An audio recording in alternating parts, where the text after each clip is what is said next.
उस शास्त्र को एक साथ पढ़ें जो हमारे लिए पढ़ने के लिए निर्धारित किया गया है, और फिर हम प्रभु के वचन में जा सकते हैं। उत्पत्ति अध्याय 32 आयत 24 से 30 हम सब एक साथ पढ़ेंगे। उत्पत्ति 3:24।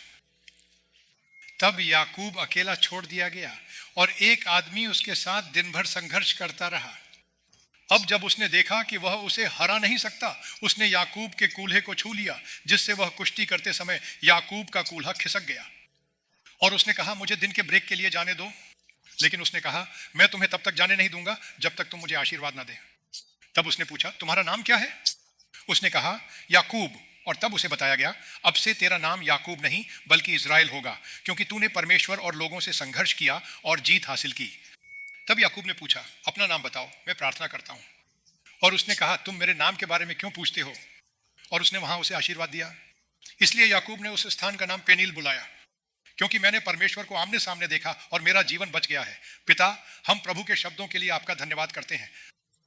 फादर, आज सुबह हमें याकूब के जीवन से यह समझने में मदद करें कि आप हमसे व्यक्तिगत रूप से क्या कहना चाहते हैं, और हम यीशु के नाम में परिवार के लिए प्रार्थना करते हैं।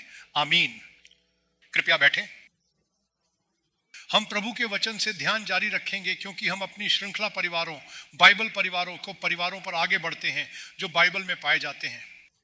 हमने कई अलग अलग परिवारों के बारे में ध्यान किया, और हमने पिछले सप्ताह याकूब के परिवार के बारे में ध्यान शुरू किया, क्योंकि हमने याकूब के परिवार के बारे में सोचना शुरू किया, जिसे प्रतिद्वंद्वी से मोचन तक कहा जाता है। यही हमने याकूब के जीवन के बारे में सोचना शुरू किया, और हमने सोचा कि कैसे उसे जीवन में लाया गया, क्योंकि उसके पिता ने उसे आशीर्वाद दिया। उसने कहा, हारान जाओ और अपनी माँ के भाइयों के घर से पत्नी ढूंढो। उसे आज्ञा मिली और वह यात्रा पर निकला। प्रभु ने उसका दौरा किया और परमेश्वर ने उसके जीवन में चमत्कारिक कार्य किए। और कैसे याकूब के जीवन को पति और पत्नी के परिवार के रूप में परिभाषित नहीं किया जा सकता, लेकिन कैसे परमेश्वर का प्रेम उस पर था कि वह उसका पीछा करे, उसे बनाए, उस उद्देश्य को लाए जो परमेश्वर उसके लिए रखे हैं। जब याकूब का पहला मुठभेड़ हुआ तो यहोवा का उपस्थिति बेथेल में थी। जब वह बेथेल में था तो उसने यहोवा की उपस्थिति देखी कि यहोवा उसके सामने दिखाई दिया।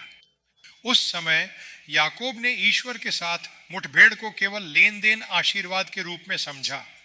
उसने कहा, हे प्रभु, तू आशीर्वाद देगा तो मैं पूजा करूंगा। यह बहुत लेन देन था। उसने ईश्वर की उपस्थिति में इसैयाह की तरह प्रतिक्रिया नहीं दी। मैंने वही दृष्टि देखी जहां उसने प्रभु की उपस्थिति में कैरिबियन सेराफिम को देखा।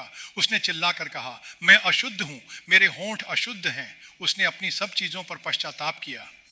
याकूब को पता नहीं चला कि उसे अपने जीवन में कुछ ठीक करना है। उसे नहीं लगा कि उसने कुछ गलत किया है। उसने अपने भाई के साथ अन्याय किया और पिता को धोखा दिया। उसने केवल कहा, हे भगवान, मुझे आशीर्वाद दें और मैं तुम्हें जो कुछ दिया है उसका 10वां हिस्सा दूंगा।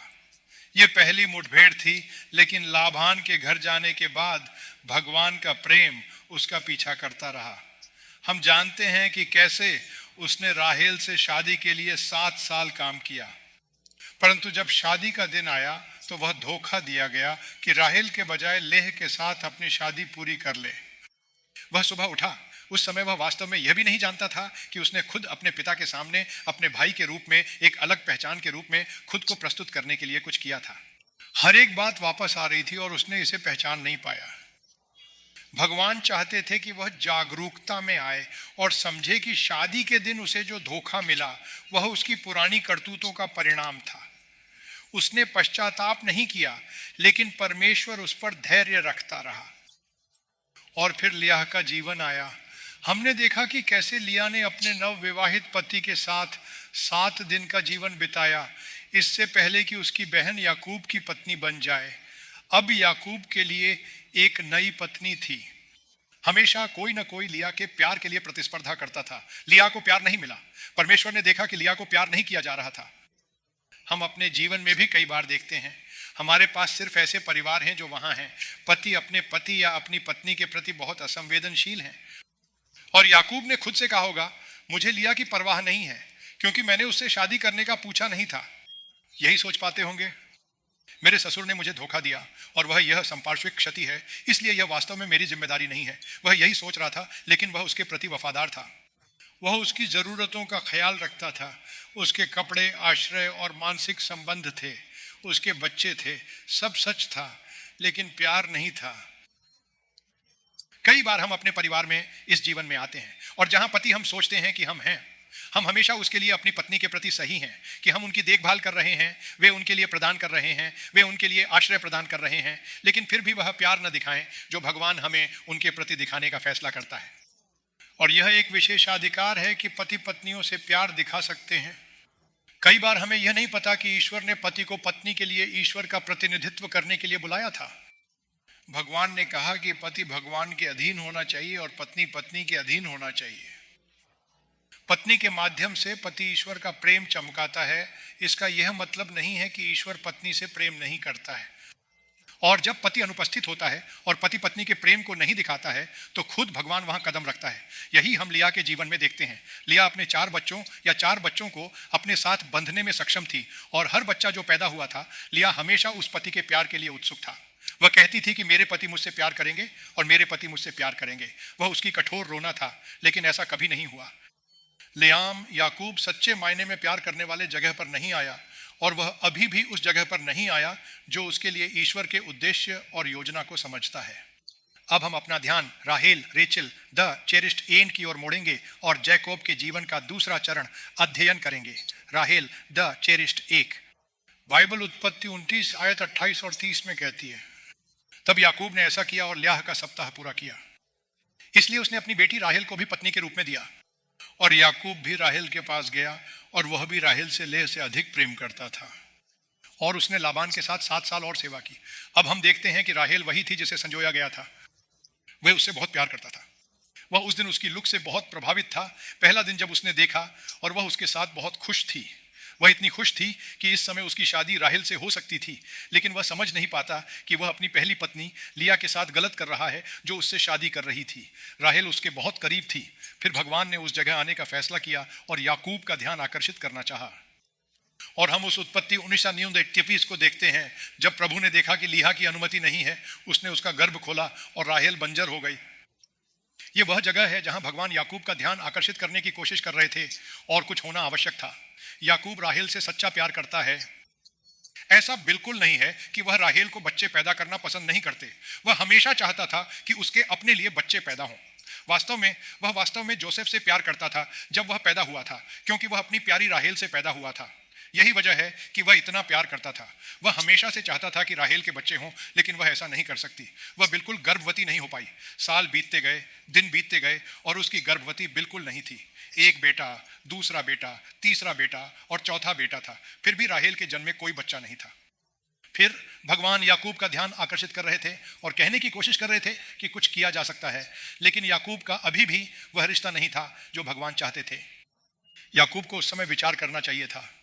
मेरी माँ मुझे सब कहानियां सुनाती थी और जब वह संतान नहीं पैदा कर पाती थी तो मेरे पिता इसहाक ने मेरी माँ राहेल के लिए प्रार्थना की और वह हमें पैदा करने में सक्षम हुई।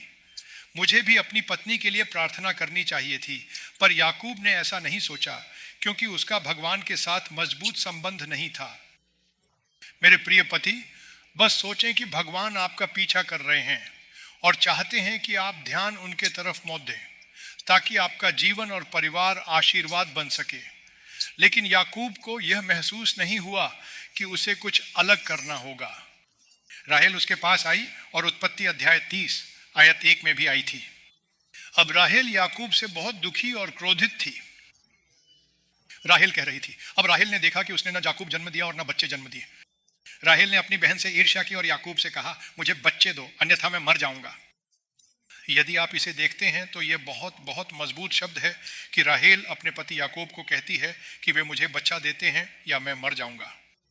अक्सर हम शब्दों का बहुत ही शिथिल प्रयोग करते हैं। हम सिर्फ अपने मुंह खोलते हैं और बात करते हैं। जो भी हमारे दिमाग में आता है वह बात करते हैं, बिना वास्तव में इस बारे में सोचते हैं। राहेल वास्तव में यह नहीं सोच रही थी कि वह यह शब्द कहकर उसे मौत की सजा दे रही है। वह कहती है कि मुझे बच्चे दो, अन्यथा मैं कई बार मर जाऊंगा। डील डील हमारे जीवन में हताशा के कारण, दुखी होने के कारण, क्रोध के कारण, ईर्ष्या के कारण, हमारे जीवन में जो कुछ हो रहा है, हम अपना मुंह खोलते हैं और वह शब्द कहते हैं जो हमें नहीं कहना चाहिए। बाइबल कहती है कि जीवन और मृत्यु की आज्ञा या शक्ति पर है, और जो लोग इससे खुश हैं उनका फल मिलेगा। अब राहेल सोच नहीं रही थी, वह कह रही थी कि याकूब, तुम मुझे बच्चे दे या मैं मर जाऊंगा। और याकूब कुछ भी नहीं कर सका जो वह कर सकता था। वह कह सकता था, ठीक है, मैं तुम्हारे लिए प्रार्थना करूंगा, पर वह कहता है कि याकूब भी क्रोधित हो गया और राहेल पर क्रोध उठा और उसने कहा, क्या मैं परमेश्वर की जगह पर हूं जिसने गर्भ का फल तुम्हारे पास से छिपा दिया था। अब वे लड़ने लगे, वे बहस करने लगे। यह बेहद आसान था। आप जानते हैं, अपने परिवारों में भी पति अपनी पत्नी पर कहते हैं, यह आपकी गलती है। वह आगे और पीछे जा रहे हैं और अनावश्यक शब्द बोले जाते हैं। सच में प्यार, सावधान रहें। आप जल्द ही राहेल के शब्दों का प्रभाव जान लेंगे जब वह बाइबल से पढ़ता रहता है, यह देखने के लिए कि राहेल के साथ क्या हुआ। लेकिन राहेल वास्तव में खुद को इस शब्द से मौत की सजा दे रही थी कि उसने कहा कि मुझे बच्चा दो या मैं मर जाऊंगा। याकूब अभी भी भगवान के पास वापस आने का अवसर चूक गया। भगवान अभी भी राहेल की मदद नहीं कर रहा था। अब राहेल उस समय ठीक हो सकती थी। मेरी सास ने प्रार्थना की। उसने प्रार्थना की। उसने क्या प्रार्थना की? उसने भगवान से पूछा कि बच्चों का क्या होगा, और भगवान ने जवाब दिया। इसलिए राहेल लौट आई, लेकिन फिर भी बहुत दूर थे। याकूब पूरी तरह से भगवान की उम्मीद से दूर हो गया। ईश्वर को उम्मीद थी कि आदमी अपनी पत्नी को सिखाएगा और मार्गदर्शन करेगा, लेकिन याकूब असफल हो गया। इसलिए राहेल को भी विश्वास बिल्कुल नहीं था। जब हम इस स्थान हराम के बारे में पढ़ते हैं, इब्राहिम को वहां से बाहर बुलाया गया था। वह मूर्तियों की पूजा का स्थान था। वे मूर्तियों की पूजा कर रहे थे। इसलिए परमेश्वर ने कहा, हे इब्राहिम, उस स्थान से बाहर आओ और कैनन चलो, जहां तुम मेरी पूजा करोगे। मैं तुम्हें राष्ट्र दूंगा। भगवान ने उसे बाहर निकाला। लेकिन अब राहेल उस स्थान पर, मूर्ति पूजा का उसी स्थान पर बनी रहती है। वहीं वह वहां है। इसलिए वह याकूब के इस भाग्य के बारे में नहीं जानता। उसे इसकी जानकारी बिल्कुल नहीं थी। लेकिन वह अपने पिता के घर में अपने पुराने रीति रिवाज पर रहती थी। वह वहीं थी और उसके पास विश्वास नहीं था। याकूब ने अपने पिता के भगवान से संपर्क खो दिया। वह भगवान के साथ काम नहीं कर रहा था। वास्तव में उस दिन से लेकर जब वह बेथेल में परमेश्वर को देखा था, जब तक वह वहां काम करता था, मैं काम करता था और उन सब बातों को कहीं भी नहीं करता था कि उसने कभी प्रार्थना की। उसने कभी प्रार्थना नहीं की, जबकि इसका उसके पिता हर समय प्रार्थना करते थे और वह प्रार्थना करने वाला आदमी नहीं था। वह ध्यान का आदमी नहीं था, इसलिए वह इसे बदल नहीं पाए। वास्तव में प्रिय, समझो कि जब आपके पास समस्याएं हैं तो आपकी प्रार्थना आपके परिवार के लिए चीजों को बदल सकती है और आपकी प्रार्थना बदल सकती है। राहेल प्रार्थना कर सकती थी या याकूब प्रार्थना कर सकती थी। उनमें से किसी ने भी प्रार्थना नहीं की। उनमें से कोई भी प्रभु के पास वापस नहीं आया और जीवन ऐसे ही चल रहा था। अब राहेल सोचने लगी। उसने कहा कि मुझे कुछ करना है, और उसने कहा कि मैं अपनी एक नौकरी से हमें अपने पति के लिए एक पत्नी देने जा रहा हूं। उसने यही फैसला किया। वास्तव में उस चीज को देखो। आमतौर पर आप इस बारे में भी नहीं सोच सकते कि मानव मन कैसे काम करेगा। वह लिया से एक बच्चा लेने को तैयार नहीं होगी जो लिया का जन्म हुआ और उस बच्चे को संजोने में सक्षम था। लेकिन वह अपनी नौकरानी से एक बच्चा पैदा करना चाहती थी ताकि हम उस बच्चे के बजाय पोषित कर सकें जो वे जाति से संबंधित थे, जो वे जाति के लिए पैदा हुए थे। इसलिए राहेल याकूब के पास आई और कहा कि ठीक है, यहाँ मेरी नौकरानी बिल्हा उसके पास जाती है और वह मेरे घुटनों पर एक बच्चा जन्म लेगी ताकि मैं भी उसके साथ बच्चे पैदा कर सकूं। अब वह हमेशा होती है। अगर आप देखते हैं कि वह ईर्ष्या से भरी हुई थी। यह हमेशा बाइबल कहती है कि वह ईर्ष्या से भरी थी। राहेल ने उत्पत्ति अध्याय 30 में अपनी बहन से ईर्ष्या की। एक आयत सुरक्षित है। फिर वह कहता है कि वह वापस जाती है और कहती है कि मैंने अपनी बेटी के साथ कुश्ती की है, मेरी बहन और मैं वास्तव में जीत हासिल कर ली है। इसलिए वह हमेशा विवाद में रहती थी। वह हमेशा अपनी बहन से किसी भी चीज से ज्यादा प्रतिद्वंद्वी थी। उसने कभी नहीं सोचा था कि वह बस प्रभु के पास लौट आकर खुद को आशीर्वाद मिल सकती है। अक्सर पत्नियां इसका खतरा ज्यादा होती हैं। वे आध्यात्मिक रूप से प्रेरित नहीं, भावनात्मक रूप से अधिक प्रेरित हो जाते हैं। इसलिए जब वे इसके बारे में सोचते हैं, अगर आप देखते हैं कि ईर्ष्या उसके जीवन में खेलने लगी और वह याकूब से गुस्सा होने लगी, वह रास्ते तलाशने लगी, वह आने लगी। उसने अभी भी यह कहने का फैसला किया, ठीक है, मैं सिर्फ अपने तलवार साथी को जेकब के पास ले जाने जा सकता था। उस समय यह कहने के लिए नैतिक कंपास होना चाहिए था कि यह एक बुरा विचार है। वह कुछ कह सकता था कि राहेल की योजना के साथ नहीं चलना चाहिए, लेकिन उसने ऐसा नहीं किया। वह अपनी योजना के साथ चल गई। अब यह बढ़ता गया। अब लेह ने यह देखा और कहा, ठीक है, मेरी बहन की दास दासी से तुम्हारे ही बच्चे कैसे हैं? तुम्हारे सिर्फ मेरी नौकरी से बच्चे हैं, क्योंकि मैं अब बच्चे पैदा नहीं कर सकता। अब उसके 2 और बच्चे हैं। अगर आप उनका ध्यान दें तो राहेल बच्चों को नाम देती थी और हमेशा कहती थी कि वह अपनी बहन से प्रतिस्पर्धा में है। पहला जन्म हुआ, उसने कहा कि मैंने अपनी बहन से कुश्ती की और जीत हासिल की। फिर दूसरे बच्चे के साथ भी वही भावना थी।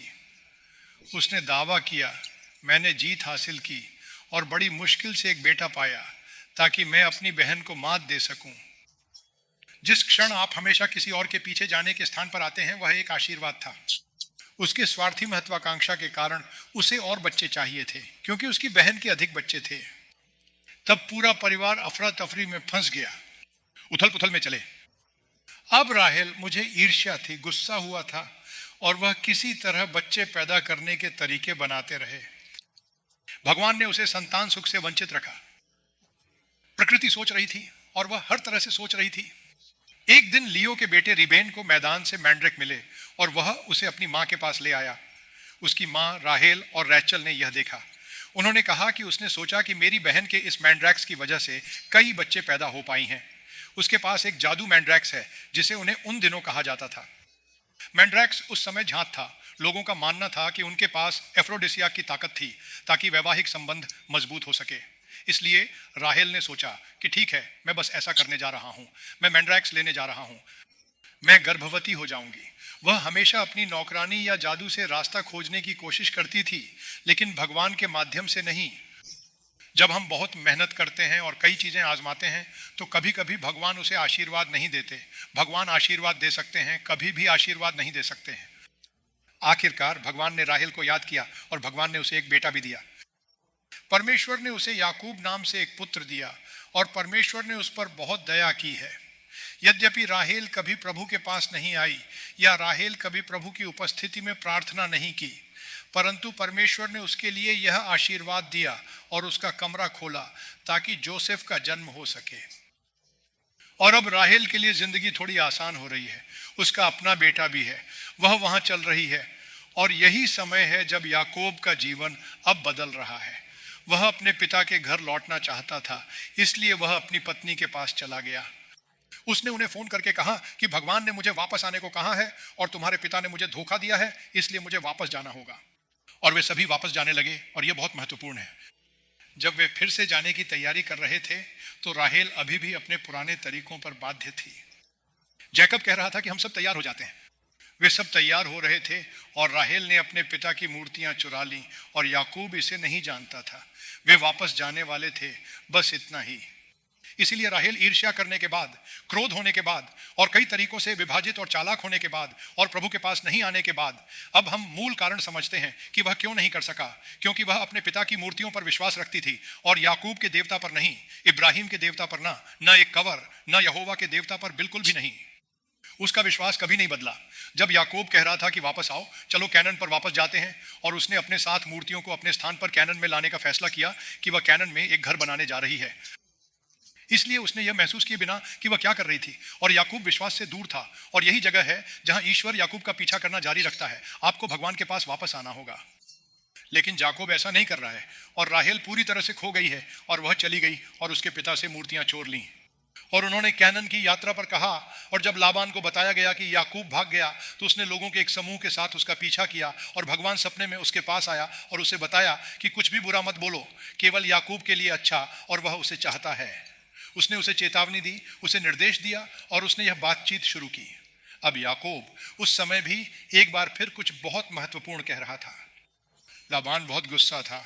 वह कह रहा था, अगर आप अपने परिवार से प्यार करते हुए जा रहे हैं तो ठीक है, लेकिन मेरी मूर्तियां क्यों चुरा रहे हो? और याकूब को यह कोई सुराग नहीं था कि राहेल ने यह चोरी की थी, और उसने बहुत कठोर शब्द भी कहा और उसने कहा कि तुम जो भी खोजते हो तुम्हारे देवता उसे जीने नहीं देते, उसे फिर से मरने दो। राहेल पर एक अभिशाप था कि याकूब को यह नहीं पता था कि वह उस पर अभिशाप डाल रहा है। अपनी प्यारी पत्नी राहेल, वह कह रहा था कि उसे मरने दो। जिस मूर्तियां अपने साथ सचमुच प्रिय हैं, बाइबल कहती है कि बिना किसी कारण के अभिशाप वह नहीं उतारेगा। लेकिन जब अभिशाप का कोई कारण है, जब राहेल ने वास्तव में मूर्तियां चोरी की थी और परमेश्वर ने उससे घृणा की और उसका अभिशाप उस पर था और याकूब का अभिशाप भी उस पर आया। वह एक समय से पहले मौत हो गई और वह वापस जाकर कहता है कि वह बच्चों के पीछे बहुत अधिक थी। वह इतने सारे बच्चे चाहती थी, जैसे लीह के 6 बच्चे थे। वह 6 बेटे भी चाहती थी, लेकिन दूसरे बेटे की डिलीवरी के दौरान उसकी मृत्यु हो गई, जैसा कि बाइबल में बताया गया है। हमें बहुत सावधान रहना होगा। आप जानते हैं, हमारे परिवार, हम हमेशा एक साथ रहते हैं और हमें पति और पत्नी में मिलकर एक दूसरे के साथ बातचीत में बहुत सावधानी रखनी है। और अगर आप देखेंगे तो राहेल का अपने पिता के घर से संबंध कभी नहीं टूटा था। वह हमेशा पिता के घर की तरह रहती थी। बहुत सारी पत्नियां भी हैं, वे हमेशा जाते हैं, वे अपनी शादी के बाद भी उनके साथ संरेखित रहते हैं। तो अगर माँ या पिताजी को बुलाया जाता है तो वे परिवार में सब कुछ बदल सकते हैं और पति इस बदलाव की घोषणा करेगा और योजनाओं में सभी परिवर्तन परिवार के आधार पर किए जाएंगे। ईश्वर की दिलचस्पी इस प्रकार नहीं है। भगवान हमसे अपेक्षा करते हैं कि हम अपने पिता और माँ को छोड़ दें और एक परिवार बनाने के लिए एक साथ जुड़ें, और यह पति के साथ ही पत्नी के साथ भी होता है। राहेल अपने पिता से कभी दूर नहीं थी, अपने पिता से कभी दूर नहीं थी। जिस तरह उसने उपासना की और उन सब बातों के मामले में उसने कभी दूर नहीं किया। वह हमेशा पिता के घर में जो कुछ हो रहा था उससे निर्देशित और बाध्य थी। एक ही समय में हम रूथ की पुस्तक में देखते हैं, हम रूथ मोबिटस आ रहे हैं और नाहोमी रूथ और ओलबास को अपने माता पिता के पास वापस जाना कहते हैं, क्योंकि आपका पति उन्हें कुछ मरने के लिए बेच सकता है। मैं तुम्हें शादी कराने के लिए बेटा नहीं बन सकता, इसलिए कृपया वापस जाओ। ओल्पा लौट गई और उस समय रूथ ने एक बहुत ही दृढ़ बयान दिया। उसने कहा कि मेरे माता पिता के पास वापस जाने के लिए मुझसे बात मत करो। उसने कहा कि तुम जहां जाओ मैं जाऊंगा, जहां मर जाओ मैं मर जाऊंगा और दफन हो जाऊंगा। तेरा लोग मेरा लोग होंगे, तेरा देवता मेरा देवता होगा। यही भगवान परिवारों के साथ आने की उम्मीद करता है। जब वे एक साथ आते हैं तो उन्हें भूलना होगा कि वे अपने पिता के घर, अपने माता पिता के घर में क्या कर रहे हैं। वे हमेशा कुछ भी नहीं है जो कहता है कि आप अपने पिता या मां से प्यार नहीं कर सकते, लेकिन वे आपके परिवार के लिए प्राथमिकताएं नहीं निर्धारित कर सकते। वे आपके परिवार में वापस नहीं आ सकते और आपके परिवार में सब कुछ नहीं कर सकते।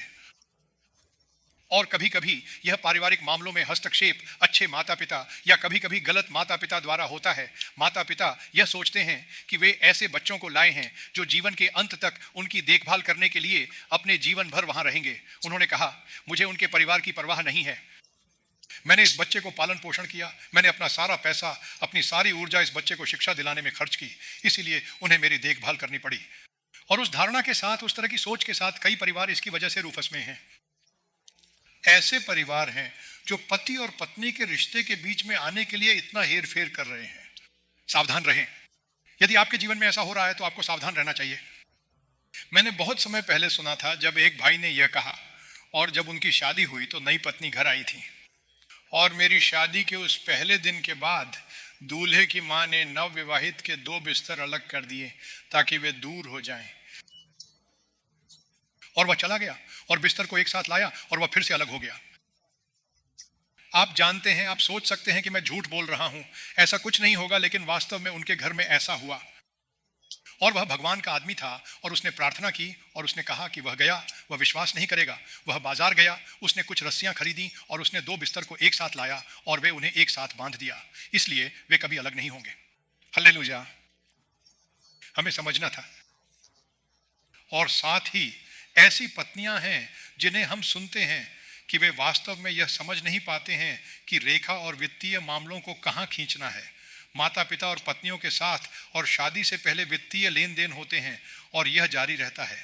पति को इससे बाहर करना इतना अशांत हो जाता है। राहेल कभी भी याकूब के जीवन का हिस्सा नहीं था जितना वह उसे अपने जीवन का हिस्सा बनने के लिए प्यार करता था। वह हमेशा अपने पिता के घर में ही दिमाग रखती थी। राहेल की प्राथमिकताएं हमेशा पिता की प्राथमिकताओं के अनुरूप होती थीं, लेकिन बाइबल कभी नहीं कहती कि राहेल याकूब से प्यार करती थी। यह कभी नहीं कहता कि जाकोब राहेल से प्यार करता है। यह उनके परिवार को एक साथ बनाने के लिए नहीं था। जैकोब ने अपनी पहली और दूसरी पत्नी के साथ सभी उथल पुथल को नजरअंदाज करते हुए अपने जीवन में बहुत चोटों का सामना किया, लेकिन उसका प्रेम का देवता अभी भी उसे बरकरार रखता था, अभी भी उसे बरकरार रखता था। याकूब ने अपने जीवन में कभी भी खुद से भगवान से प्रार्थना नहीं की। ईश्वर ने उस समय प्रार्थना नहीं की और केवल उसने कहा कि उसने उस समय ईश्वर के साथ वाचा की, लेकिन अब वह वापस आ रहा है, घर लौट रहा है। और तब हम यह पता लगाने के लिए वापस जाने जा रहे हैं कि मूल रूप से इजराइल दिव्य सामंजस्य कैसे हुआ। इस विशेष संदेश को निष्कर्ष निकालते हुए हम देखते हैं कि ईश्वर ने याकूब को उत्पत्ति अध्याय 32 आयत 26-28 में वही स्थान दिया और उसने कहा कि मुझे दिन के लिए जाने दो, दिन के लिए छुट्टी। लेकिन उसने कहा कि मैं तुम्हें तब तक जाने नहीं दूंगा जब तक तुम मुझे आशीर्वाद न दे। यहां हम देखते हैं भगवान याकूब का सामना कर रहे थे। वह अपने भाई ईसा को देखने के लिए लौट रहा था और भाई को खबर भेज दी, मैं घर आ रहा हूं। उसने बस सूचित किया। वह जानता था कि भाई आसपास है। उसे सूचित किया कि मैं लौट रहा हूं और वे बोले अब वह 400 लोगों के साथ मिलने आएगा। अब वह डरने लगा। पहली बार जाकोब डरने लगा। उसने नहीं किया, वह सहज नहीं था कि भगवान ने जेट लेहमैन से बात की, इसलिए वह ऐसा से भी बात करेगा ताकि उन्हें कोई नुकसान ना हो। उसने कुछ भी नहीं सोचा था, लेकिन उस समय उसने पहली बार उस भय के बीच में शुरू किया जो वह गुजर रहा था। यह सोचने के बीच में कि मेरे परिवार का परिवार मारा जाएगा और नष्ट हो जाएगा, मैं मर सकता हूं। उसे ऐसा से डर लगा और तब वह अपने भाई के साथ जो किया था उससे सहमत होने लगा। पहली बात जो उन्होंने की थी वह यह थी कि उन्होंने बकरियों का बेड़ा, युवाओं और मेढ़ों का बेड़ा, ऊंटों और कोयलों का बेड़ा, गायों और बैलों का बेड़ा, मादा गधे और कुमारियों का बेड़ा इकट्ठा करना शुरू किया। और वे सभी जानवरों के इतने सारे बेड़े को देखते थे कि उन्होंने एक साथ इकट्ठा करना शुरू किया। वह ईसा को क्यों पुनर्प्राप्ति करना चाहता था, उसके लिए जो सोचा था वह कर सकता है। वह जानता था कि उसने ईसा से जन्म के अधिकार का आशीर्वाद चुरा लिया। उसने सोचा कि कम से कम मुझे इसके लिए पुनर्वास तोड़ना होगा। क्या के लिए? हम क्या कर सकते हैं? हमने नहीं किया। हम नहीं जानते थे कि उस समय याकूब के पास कितना बड़ा झुंड था, लेकिन उसने कई अलग अलग झुंड को एक से एक और जानवरों के झुंड को एक तरफ रखा। उसने पहली बार अपने भाई के साथ सुलह भेजा था। बाइबल बहुत स्पष्ट रूप से कहती है कि यदि आपको पता है कि आपके भाई के पास आपके खिलाफ कुछ है, तो वापस जाकर पहले उसके साथ सामंजस्य करें, इससे पहले कि आप प्रभु को बलि दे सकें। बाइबल यही कहती है और याकूब उस स्थान पर आया जिसमें उसने पहले की गई गलती का सुधार करना। अब वह उस जगह की पहचान करने पर आया है। ठीक है, यह गलत था, इसलिए मुझे वसूलने की जरूरत है। इसलिए उन्होंने इसके लिए कार्रवाई की। उसने वापस जाकर इज़ा को कुछ वापस भुगतान करने की इच्छा का कार्य किया, लेकिन यहां जो नुकसान उसे पहुंचाया, और यही वही है जो याकूब के जीवन की गति को इजराइल बन गई। उस समय से उसने भगवान के साथ और फिर अपने भाई के साथ पुनर्भुगतान किया। फिर उसने पहली बार प्रार्थना शुरू कर दी। यह एक सच्ची प्रार्थना है। एक प्रार्थना उस व्यक्ति के दिल से आती है जिसने पहले कभी प्रार्थना नहीं की थी, जिसने पहले युद्ध में उससे मिलने के बाद भगवान से कुछ भी नहीं पूछा। वह कहता है, याकूब ने कहा, हे मेरे पिता इब्राहिम के परमेश्वर, मेरे पिता इसहाक के परमेश्वर का शुक्रिया, प्रभु ने मुझसे कहा अपने देश और अपने परिवार के पास लौट आओ। मैं आपसे अच्छा निपटूंगा। मैं कम से कम सभी दया और सत्य के योग्य नहीं हूं जो तुमने अपने सेवक को दिखाया है। यही वह प्रार्थना करना शुरू कर दिया और उसने कहा, भगवान मुझे डर है कि मैं प्रार्थना करता हूं, भगवान मुझे मेरे भाई एसौ के हाथ से बचाएं जो आने वाला है और जो उत्पत्ति 32 आयतों में सभी लोगों को नष्ट करने वाला है। जब उसने यह प्रार्थना की तब ईश्वर उसके जीवन में आया और उत्पत्ति 325 से 25 में उसके साथ मुलाकात की। वे रात भर संघर्ष करते थे और याकूब जीत नहीं पाया और अंततः सुबह भोर हो रही थी। भगवान ने कहा कि मैं जाने वाला हूं। उसने प्रार्थना की, कृपया आशीर्वाद दो, तभी मैं तुम्हें जाने दूंगा। इस प्रार्थना को देखें और अपने जीवन में वह आशीर्वाद का पीछा करता रहा है जो अपने पिता का पीछा कर रहा था। पिता, आपको मुझे आशीर्वाद देना था क्योंकि मैं आशा हूं। उसने अपने पिता को आशीर्वाद लेने के लिए, धोखा देने के लिए कुछ किया और वह मेरे पास गया और फिर भगवान उसके पास बेथेल में आया। वह कहता है कि अगर तुम मुझे आशीर्वाद देते हो तो मैं तुम्हें अपनी सारी चीजों में से 10वें दूंगा। इसलिए वह सौदा हुआ था और अब उसके पास यह विशाल झुंड है। अब वह वापस आया और खुद कह रहा है, भगवान, मैं आपको धन्यवाद देता हूं क्योंकि आप मुझे इन 2 विशाल झुंडों और मेरे परिवार के साथ ले आए।